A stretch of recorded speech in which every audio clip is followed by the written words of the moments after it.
பேடாவை அதிக விலை கொடுத்து கடையில் வாங்காதீங்க. ரொம்ப ஈஸியாக வீட்டிலே பண்ணலாம். வாங்க, இந்த மெஷர்மெண்ட்ஸ் எல்லாம் கரெக்டாக சொல்லியிருக்கேன். வீடியோவை ஸ்கிப் பண்ணாமல் கடைசி வரைக்கும் பாருங்கள். ஒரு கடாய் எடுத்துக்கோங்க. கடாய் நல்லா காஞ்சி இருக்கணும், ஈரமாக இருக்கக்கூடாது. இப்போ இந்த கடாயில் 1 கப் கடலை மாவு ஆட் பண்ணிக்கோங்க. கடலை மாவை ஜல்லிச்சுட்டு ஆட் பண்ணிக்கோங்க. இதில் கட்டிகளே இருக்கக்கூடாது. இது வீட்டில் அரைச்ச கடலை மாவாக இருந்தால் இன்னுமே நல்லாயிருக்கும். இப்போ இதில் 3/4 கப் மைதா ஆட் பண்ணிக்கோங்க. இப்போ இதை ரெண்டையும் ஆட் பண்ணி ஒரு 7 நிமிஷம் நல்லா வறுத்து எடுத்துக்கோங்க. ஃப்ளேமை வந்து லோலையே வச்சு நல்லா கிளறி விடுங்க. இந்த மாவோட கலர் வந்து நமக்கு நல்லா சேஞ்ச் ஆகி வரணும். இப்போ பார்த்தீங்க அப்படின்னா நான் 7 மினிட்ஸ் நல்லா வறுத்து எடுத்துட்டேன். இந்த மாவோட கலரும் நமக்கு இப்போது சேஞ்ச் ஆகி வந்திருக்கு. இப்போ இதில் 1 கப் கீ ஆட் பண்ணிக்கோங்க.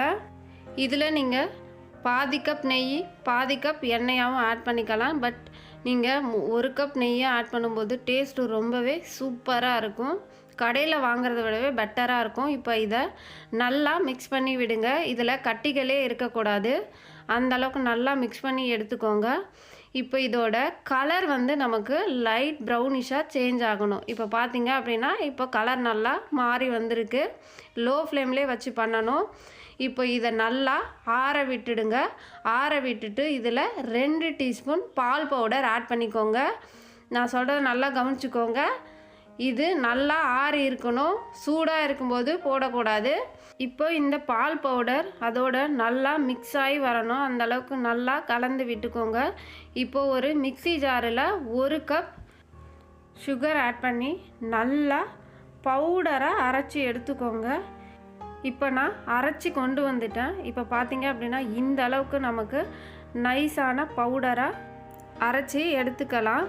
இப்போது இதில் வாசனைக்காக 1 டீஸ்பூன் அளவுக்கு ஏலக்காய் பவுடர் ஆட் பண்ணிக்கலாம். ஏலக்காய் பவுடர் உங்கள்கிட்ட இல்லை அப்படின்னா நீங்கள் சுகரை மிக்சியில் ஆட் பண்ணி அரைக்கிறதுக்கு முன்னாடி சுகரோடைய ஒரு 2 ஏலக்காய் ஆட் பண்ணி நல்லா அரைச்சி எடுத்துக்கோங்க.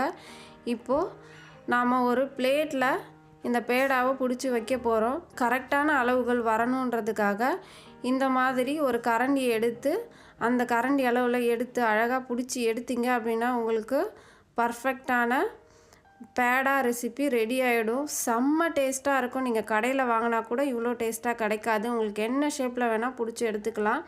இந்த வீடியோ உங்களுக்கு பிடிச்சிருந்தது அப்படின்னா உங்கள் ஃப்ரெண்ட்ஸ் அண்ட் ஃபேமிலிக்கு ஷேர் பண்ணுங்கள், லைக் பண்ணுங்கள், கமெண்ட் பண்ணுங்கள். என்னோடய சேனலுக்கு சப்ஸ்கிரைப் பண்ணுங்கள். மறக்காமல் பக்கத்தில் இருக்க பெல் பட்டனை கிளிக் பண்ணுங்கள். தேங்க்யூ.